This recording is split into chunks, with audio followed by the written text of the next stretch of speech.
Kembali di Sindo Sore, safari politik Presiden ke-7 Republik Indonesia Joko Widodo di Lampung berlanjut dengan menghadiri prosesi adat di Rumah Adat Kedatun Kagungan.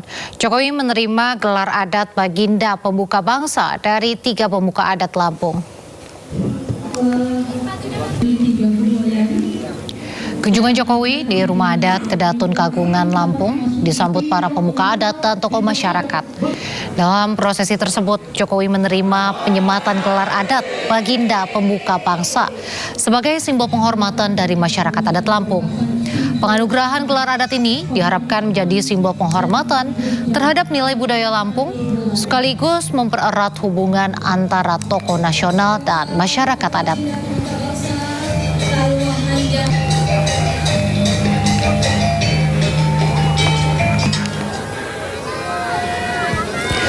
Setelah memperoleh gelar adat Baginda Pembuka Bangsa, Jokowi langsung jalan-jalan mengunjungi sentra kuliner di kawasan Maliosewu, Kabupaten Lampung. Setibanya di lokasi, mantan wali kota Solo tersebut langsung menyapa warga yang sudah menunggunya sejak pagi. Tak hanya itu, Jokowi juga meninjau berbagai kios kuliner khas Lampung yang sengaja disajikan. Rencananya setelah menyapa warga, Jokowi akan mengunjungi tempat latihan atlet angkat besi di Pringsewu. Namun agenda ini dibatalkan.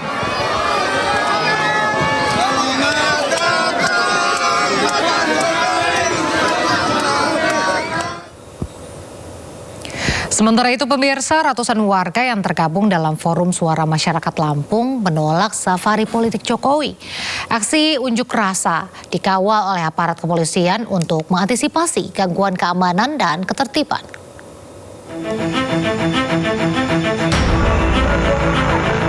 Ratusan massa menyatakan penolakan terhadap safari politik Presiden ke-7 Republik Indonesia Joko Widodo. Mereka menilai kegiatan tersebut tidak peka terhadap situasi yang kini sedang menjadi perdebatan publik, yakni polemik dugaan ijazah palsu yang menurut mereka telah menimbulkan kegaduhan di tengah masyarakat. Massa berpandangan bahwa polemik tersebut sebaiknya mendapat penjelasan dan penyelesaian yang tuntas agar tidak terus-menerus menimbulkan perdebatan. Kami menyayangkan Pak Jokowi hari ini mau keliling seluruh Indonesia. Lampung ini adalah provinsi yang pertama. Ya.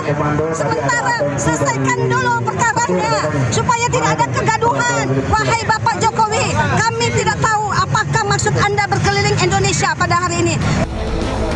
Aksi berjalan damai di bawah pengawalan ketat aparat kepolisian dengan massa secara bergantian menyampaikan aspirasi melalui orasi di lokasi aksi. Dari Bandar Lampung, Andres Afandi, iNews melaporkan. Kita ke informasi berikutnya pemirsa, Pengadilan Negeri Jakarta Timur akan menggelar sidang perdana Dr. Tifa pada Kamis 2 Juli mendatang. Sementara perkara yang menjerat Roy Suryo belum dapat disidangkan karena masih menunggu proses pra-peradilan yang berlangsung di Pengadilan Negeri Jakarta Selatan.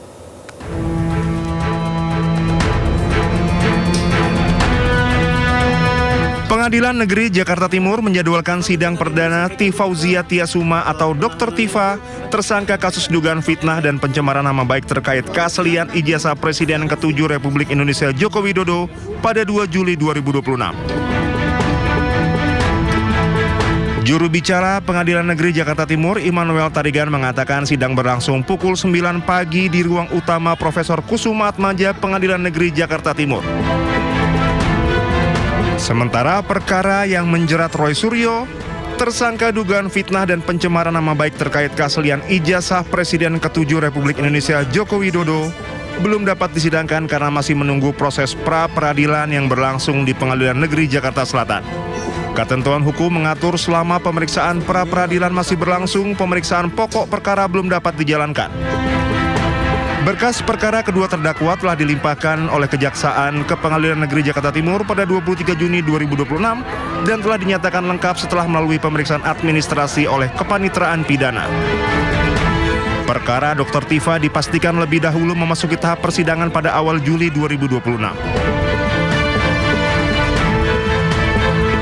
Terkait rencana sidang pertama untuk Dr. Tifa, itu telah ditetapkan oleh Majelis Hakim akan diselenggarakan pada hari Kamis tanggal 2 Juli 2026 yang akan datang, dimulai pukul 9.00 WIB bertempat di ruang sidang utama atau ruang sidang Profesor Kusuma Atmaja di Pengadilan Negeri Jakarta Timur. Sedangkan untuk sidang Bapak Roy Suryo, oleh karena yang bersangkutan sampai hari ini masih mengajukan permohonan pra peradilan di Pengadilan Negeri Jakarta Selatan, maka Majelis Hakim untuk pokok perkara di Pengadilan Negeri Jakarta Timur belum bisa menetapkan hari sidangnya. Sebelumnya Roy Suryo mengajukan pra peradilan terkait penggeledahan dan penangkapan oleh penyidik Polda Metro Jaya di Pengadilan Negeri Jakarta Selatan. Sidang pra peradilan Roy Suryo akan digelar pada Senin 29 Juni pukul 9 pagi dan diketuai Hakim Tunggal Iketut Darpawan. Dari Jakarta, Rio Manik, Anyus melaporkan.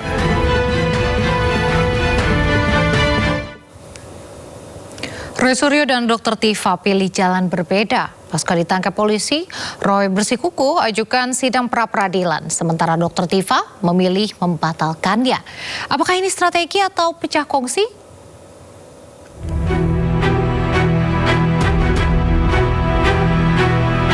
Biasa berjalan beriringan, kali ini Roy Suryo dan Dr. Tifa memilih jalan yang berbeda. Roy pilih ajukan pra-peradilan menggugat Polda Metro Jaya yang menurutnya sudah seenak jidat menggeledah dan menangkap dirinya. Jalan tidak sama dipilih karibnya. Dr. Tifa justru memilih menarik permohonan pra-peradilan yang sebelumnya sudah ia ajukan ke PN Jakarta Selatan. Di mana diputuskan pada tanggal 21 Juni 2026 saya tidak ditahan ya pada saat proses persidangan, maka kami kemudian memutuskan untuk membatalkan surat permohonan pra-peradilan. Perbedaan jalan yang dipilih dua tersangka fitnah ijazah Jokowi ini memantik pertanyaan publik. Setelah hampir 2 tahun senasib sepenanggungan membongkar keaslian ijazah Jokowi, baru kali ini keduanya memilih langkah yang berbeda. Apakah ini pertanda keduanya sudah tidak kompak? Guru Besar Ilmu Hukum Hibnu Nugroho menilai sebagai tersangka, Roy dan Dr. Tifa memiliki hak hukum yang sama. Walaupun langkah hukum yang dipilih keduanya akhirnya berbeda, namun menurut Hibnu tidak akan mempengaruhi perkara yang tengah menjerat keduanya. Kalau melihat jalur yang dipakai oleh Roy Suryo dan Dr. Tifa, itu tidak dalam suatu problem hukum di dalam penyelesaian suatu perkara. Jadi terhadap perkara tidak ada pengaruhnya apa-apa. Kalau toh pun nanti pra-peradilan diterima, juga tidak ada pengaruhnya apa-apa. Ya itu hak masing-masing karena memang suatu penyelesaian itu kan tergantung pada Pak Roy Suryo dan Dr. Tifa. Ya, Dr. Tifa langsung pada penyelesaian pokok perkara. Roy Suryo belum, karena ingin memastikan tadi bahwa terhadap penjemputan itu tidak sah, apalagi kalau dikatakan penangkapan. Setelah kasus fitnah ijazah Jokowi dilimpahkan ke Kejaksaan, kini Dr. Tifa tengah menunggu sidang perdana yang akan digelar 2 Juli mendatang.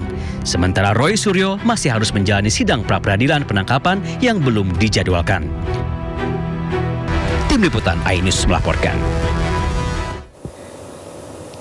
Sementara itu Jokowi pernah berujar ia berjanji akan menunjukkan ijazahnya saat persidangan nanti.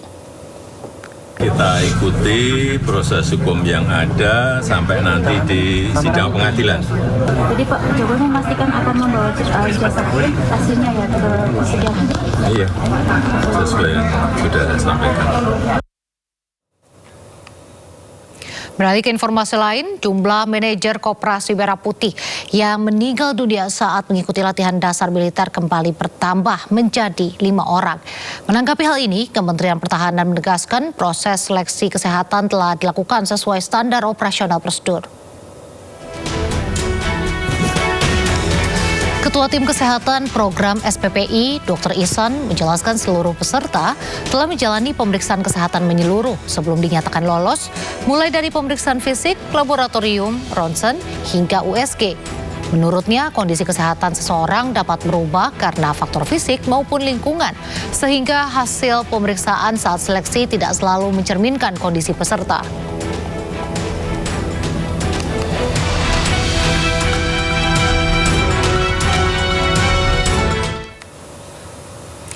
Kementerian Pertahanan RI pastikan porsi latihan Sarjana Penggerak Pembangunan Indonesia atau SPPI dalam latihan dasar militer atau Latsarmil telah terukur.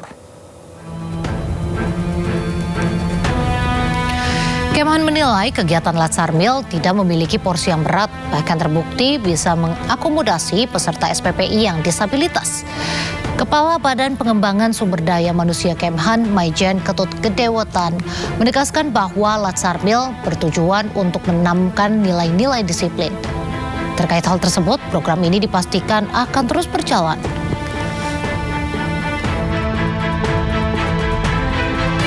Program ini bukan dimaksudkan untuk membentuk prajurit, melainkan membentuk calon pengelola koperasi desa Kelurahan Merah Putih dan Kampung Nelayan Merah Putih yang memiliki karakter kuat, berintegritas, disiplin, mampu bekerja sama dan siap laksanakan tugas pengabdian.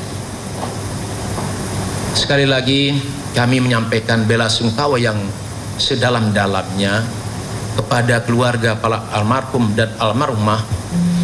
Kementerian Pertahanan berkomitmen terus melakukan evaluasi, perbaikan dan penyempurnaan penyelenggaraan program agar berlangsung semakin aman, profesional, akuntabel, dan mengutamakan keselamatan seluruh peserta.